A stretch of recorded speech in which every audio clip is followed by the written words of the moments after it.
Hi everyone, I'm back again with a new build. So this build is basically a crit ranged damage dealer, and it's actually quite strong against a single target.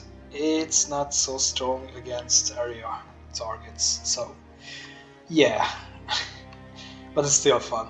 So let's check it out. So, um, okay, let's start with the gearing. The gear, you can actually get this gear quite fast in the game, and um, the attributes are quite, how should I put it? Um, you can build for this build also in the early game, so it's not that attribute relevant. Attributes are not too relevant for this one. So the gear. The back is from the Dwelling Knight, which is the best pack in the game I have found until now. It gives critical chance and stamina regen, which is really good for all the classes, I think, all the builds. And you can find the Dwelling Knight here on the first map. He is probably the first NPC you find when you start this map. He is sitting somewhere here, beside the statue, and if you talk to him, you can challenge him to a duel, but he's really strong, so if you do it at the start of the game, you will probably die. So you probably have to level up a bit to defeat him. And you will get his gear, and the best part of his gear, I think, is the back. Okay, the next one is the Keeper boots. You don't really need these boots for this character because you already have 120% critical chance, so you actually don't need the boots. But because it gives 10% critical chance, so it's already overkill. But I just used it anyway because of the armor. The most important thing that you will have to find, I mean the second most important, because the most important is the bow, but we can discuss the bow later. The head, the chest, and the gloves are a set piece. I mean, they are in a set, and these are actually quite good. The Corpse Binder set. It gives you range damage every part, and then you can get critical chance, max stamina,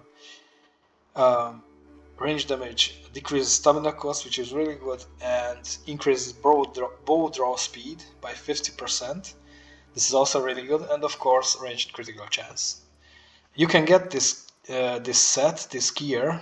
Actually, you can craft it yourself from a recipe, and the recipe is this is the book, A Necromancer's Safeguard. You can get this book on the first map. You have to go to the ancient Cromlech, it's called, and these are just like Stonehenge. They are stones packed on each other, and you have to go up on the stones. There is a way, I don't remember how, but it's quite easy to get up on the stones, and if you follow the stones, then you will get to a chest, and if you loot it, then it will have the recipe book. You can check out some videos on YouTube. I think I saw some of them which describe how you can find it, but it's quite easy actually. So yeah, you can get this set from the book, and for the pants, I mean, I'm just using a Night Greaves, which I somehow crafted. You can use whatever you find fit. I'm using it because it gives maximum stamina, and the attributes are not too demanding to use it. Regarding the accessories, I have no clue where I got them, but yeah, you can just use whatever you want. It's not really important. You can just use whatever you have or whatever you want, basically. So the important part is, the most important part of this build is the bow, of course, the weapon. And this Drevon's bow is really, really strong. It has a really strong base damage, and it increases your range critical chance by 25%. So this is also, with the bow and with this gear, you will get up to 100+% with range critical chance. This is really strong. You can get this bow on the second map. It's quite easy to get. If you get to the second map, this is the city, and above the city there is a farm land, and one of the cottages there is an old guy. You can talk to him, and if you give him something to drink, something alcoholic of course, then he will give you his bow.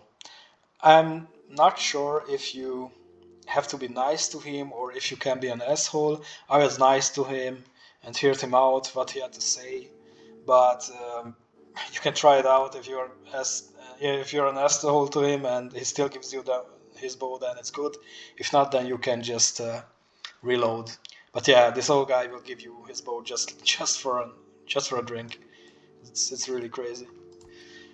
Yeah, and with this, okay, I'm using a wooden arrow because it only gives +1 damage, but of course you can use better arrow for more damage, but even if I use better arrows, I almost one-shot everything with this build. Okay, so this is the gear. Let's check out the attributes. So the attributes are not too demanding. 6 for the back, 6 strength and 6 endurance for the back. 8 dexterity for the corpse guard set, I think. 7 spirituality. I just put it in because I'm using these summons as tanks, so they are tanking for me. Summon crystal crawler. You can get these from a guy on the second map. He is sitting at this elder worm corpse somewhere here at this house. He's sitting on some rocks. You can buy this summon from him, and also the master assassin summon, but that one needs 11 spirituality, and those are not as good tanks as these ones. So yeah, I have not 7 spirituality because of these tanks. 4 practicality because of the shoes, but as I said, you can just use whatever you want.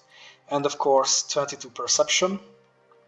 So I put every point in perception because it gives 5% critical damage, and if you already are doing if you're already having 100% crit chance, then it's much better to use critical damage 5%, as for example in dexterity it only gives you 1% range damage. So yeah, I guess this is much better.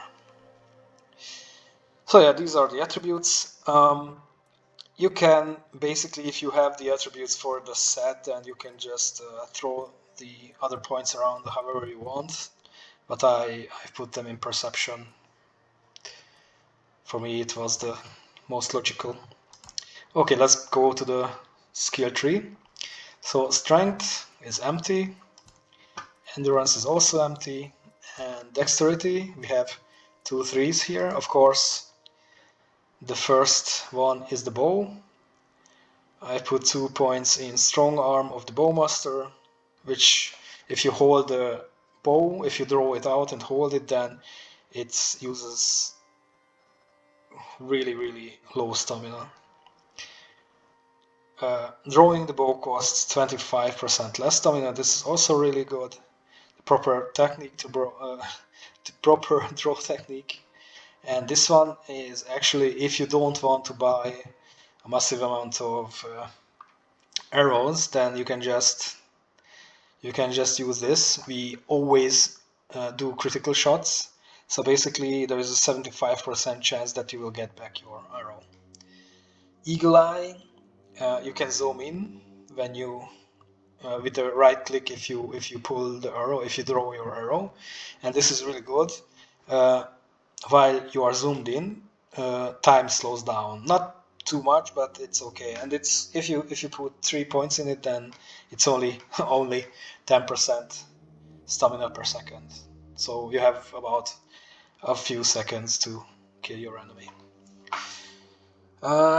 This one is the farther you are, the more damage you do. This is good, but I mean, for this one you will need probably those little tanks, the summons, to occupy your enemy, because if your enemy gets close to you, then this doesn't really work.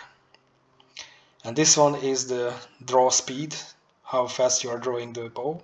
This goes quite well together with the gauntlets, because that also has 50% draw speed, if I remember correctly. Yes, so it's 70% draw speed. Okay, hitting weak spots gives you extra damage. It's good, but I don't really hit weak spots with bows. I'm really bad with bows, but I already do massive amounts of damage also without this one. If you also hit the weak spots, then you are probably a DPS god. This makes you, even if you don't target the weak spots, you have a 10% chance to your shot to be counted as a weak spot damage. So basically, as you have maximum critical chance, basically this is our critical chance. So 10% crit chance extra, or something like that. If you shoot a weak spot, then you get back 20% stamina. I mean 20 stamina, not percent, but 20 flat.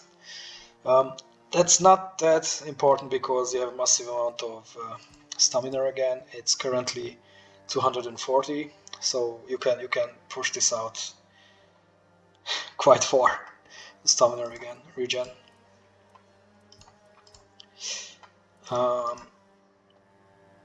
With this your arrow spears,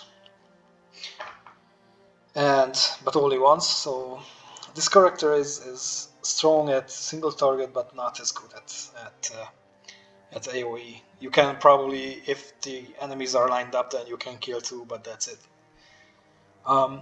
These ones I didn't really use because I don't really like own kill skills or passives. Because, for example, if you're fighting a boss and it doesn't have ads, then this doesn't do anything. Stun, you don't need to stun. Everything dies really fast. The same with blind. And you don't need to actually bleed because the damage is negligible with bleed, so not really useful. Okay, the other one is for movement. Your dashes regenerate faster, and you get one extra dash. So this is not a character where you face tank, for example, like with the spell sword or with the destroyer. It's not, how should I put it? So the survivability of this character is good, but it's not as good as the other ones. So you probably have to dash more times than with those. Okay, spirituality. You are using summons, but you don't need to put points in there because you still can summon 3 mobs, and those 3 are going to occupy your enemy. Perception. This is where your damage and also your survivability comes in, because you don't need this first point. I mean, you do need this first point because you have to get to the other ones. But yeah, this one, critical hits have 30% to give your back full stamina. This one you don't really need because of the massive stamina regen, but I just put 2 points in it because why not? This is really good. Critical Aegis. I guess every time you land a critical hit, you gain 30% damage reduction, and every hit which you do is critical, so this is also really good. And this is the survivability. So as you are doing massive amounts of damage, and everything is crit, your crits heal 4% of your damage. So this is what keeps you alive, basically, if they hit you. This one is not important, and this is what's really important. It gives you 40% critical damage, so it's basically 40% damage, extra damage. Yeah, and the last one is practicality. I put a few points into armor because it's extra survivability, and this can come in handy sometimes.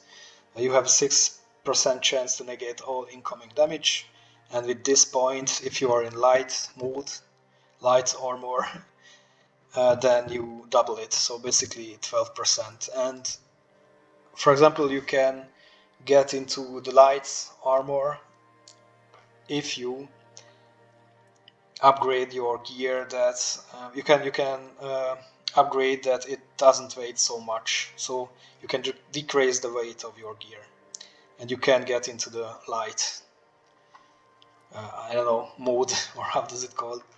So yeah, so this is also for survivability. Okay, so this much for the skill trees. And now let us try out the character.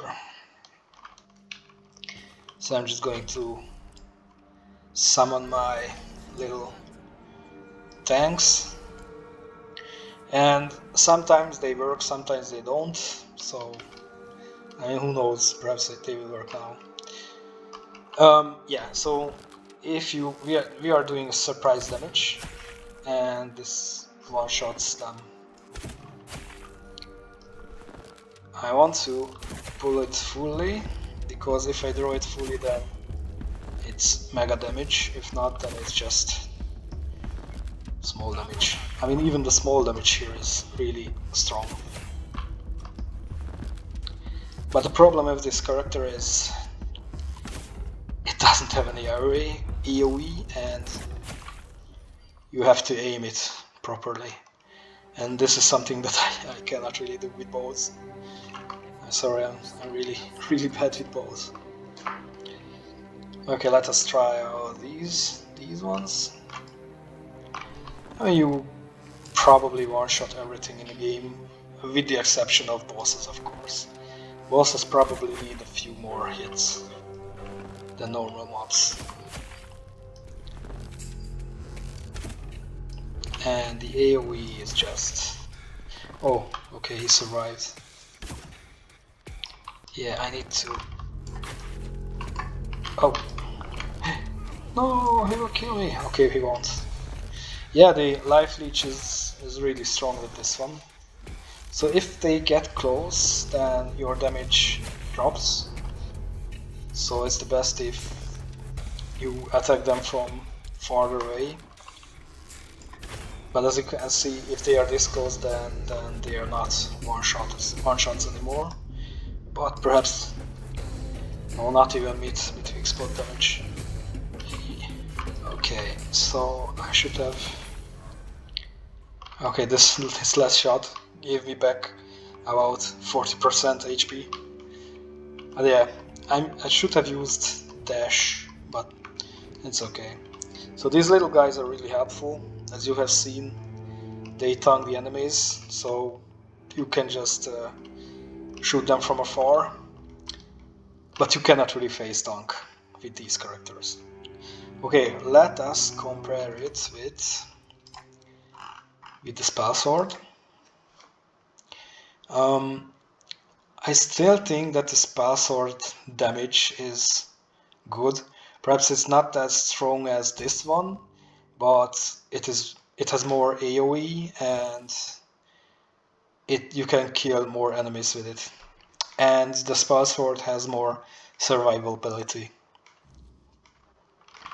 Okay, let's check it out. So I just take out all the tanks, but I am using these ones only for the mana regen. And let's see. Yeah, as you can see, the AoE is much better with this one. And it's actually also quite strong. You don't really have to target the enemies if you use this. Okay, let's test it out also here.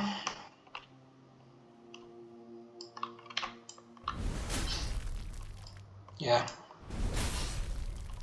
Spell Sword is still strong.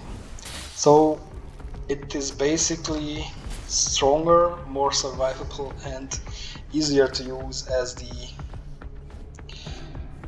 ranger. So I don't know. It's stronger than the ranger. That's it. So the ranger is good because you can build it early game, and it will be strong early game. But later in the game, you will have stronger builds. Yeah. Okay. That's it. Thank you everyone for your time. I will have up the next build. The next build will be a mage. It will be just a standard mage. I will have it up in a day, about something like that. Bye everyone.